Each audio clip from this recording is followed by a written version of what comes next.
La transformation numérique nous impacte tous et plus particulièrement impacte l'économie quotidienne. Aujourd'hui, nous faisons face à un essor du numérique dans tous les secteurs économiques et bien évidemment, une nouvelle menace émerge, c'est le risque numérique. Pour ce faire, pour s'en prémunir, il y a à mon avis, 3 éléments clés à avoir bien en tête. Le premier, c'est d'avoir conscience de cette menace. Elle existe, il ne faut pas en avoir peur, il faut la maîtriser. Tout ça est juste une question de maîtrise des risques. On a un nouveau risque qui émerge, on le prend en compte et on le maîtrise.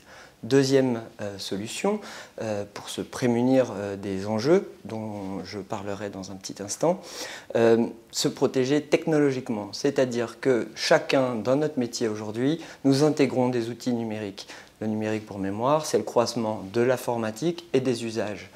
À partir du moment où vous avez conscience de la menace et que vous l'avez intégrée dans votre activité quotidienne, vous avez donc limité ce risque. Et donc vous serez moins exposé à la menace au quotidien et par voie de conséquence, vous protégez également votre environnement parce que dans le numérique, on est à la fois responsable de sa propre sécurité et de celle de son environnement. Le troisième élément, pour pouvoir maîtriser cette transformation numérique et la faire dans de bonnes conditions, c'est bien évidemment le partage d'informations et de ce fait, je suis très heureux de pouvoir m'adresser à vous parce que ces enjeux sont communs à l'ensemble des secteurs de l'économie. Le vôtre, bien évidemment, la santé est impactée, le transport, la mobilité, les filières industrielles, tout le monde. Quelle est la menace? La menace, elle est simple, elle est de 2 ordres. La première, une menace étatique. Nous avons des États qui aujourd'hui mettent en place des armées cyber pour déstabiliser les États. Et il n'y a pas de petite cible dans ces cas-là. Pourquoi? Parce que lorsque vous déstabilisez une PME, l'État n'a aucun problème. Lorsque vous en déstabilisez 100 000, c'est l'économie de l'État que vous avez déstabilisée. C'est l'objectif d'un certain nombre de pays qui parfois sont même nos alliés. La deuxième menace, ce sont les hackers. Et lorsque je parle de hackers, je distingue bien entre les hackers éthiques, qui, eux, accompagnent la transformation numérique en mettant leurs compétences au service des valeurs, mais il y a aussi les pirates. Et ce sont eux qui sont les plus actifs. Pourquoi? Parce que c'est hyper rentable.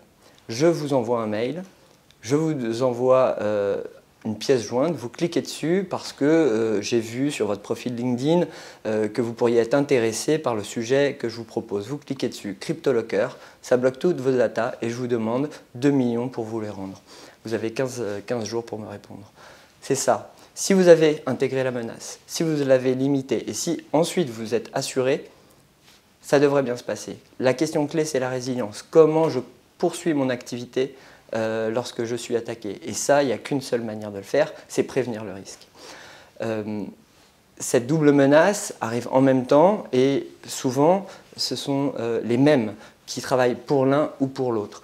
Le risque est très limité parce que pour réussir à remonter à l'origine de l'attaque, c'est quasiment impossible en l'état. Et lorsque c'est possible, il faut forcément une collaboration entre le secteur privé et le secteur public.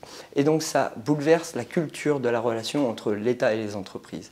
Demain, vous serez confrontés à ces sujets, comme nous le sommes tous, et je suis très heureux aujourd'hui de pouvoir vous délivrer ce message, car la transformation numérique, certes, porte en elle quelques menaces, mais c'est surtout d'énormes possibilités de développement à la fois humain, citoyen, économique et social.